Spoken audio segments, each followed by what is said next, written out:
কঙ্কাল উদ্ধারের ঘটনায় চাঞ্চল্য চুঁচুড়ায় দাসপাড়া এলাকার ডাস্টবিন থেকে কঙ্কাল উদ্ধার করেন সাফাই কর্মী। পুলিশ করটির ফরেনসিক তদন্তের জন্য পাঠিয়েছে। প্রশ্ন উঠেছে সিসিটিভি বিহীন এলাকায় কিভাবে করটি এলো, কারাই বা ডাস্টবিনের ভেতরে রেখে গেল? সারাদিন এটাই ছিল টক অফ দ্য টাউন। এলাকাবাসীর কাছে চাঞ্চল্যকর আলোচনার বিষয়। পুলক চক্রবর্তী জি র রিপোর্ট, চুঁচুড়া, স্কাই নিউজ ইন্ডিয়া।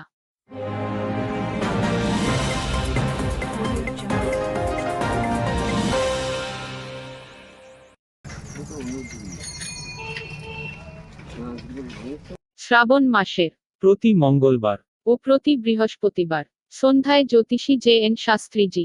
আপনার এলাকায় অনলাইনে বুকিং। হোয়াটসঅ্যাপ 7430969117। ব্লাড গ্রুপ দেখেও ভাগ্য গণনা করা হয়। হোয়াটসঅ্যাপে জন্ম তারিখ ডিটেইলস পাঠালে হোয়াটসঅ্যাপেই গণনার ফলাফল 7 দিনের মধ্যেই পাঠানো হয়। ইউপিআইতে পেমেন্ট গ্রহণ করা হয়। উপস্থিত হয়ে হাত দেখানোর ব্যাপার নেই। কম্পিউটারে গণনায় শেষ কথা।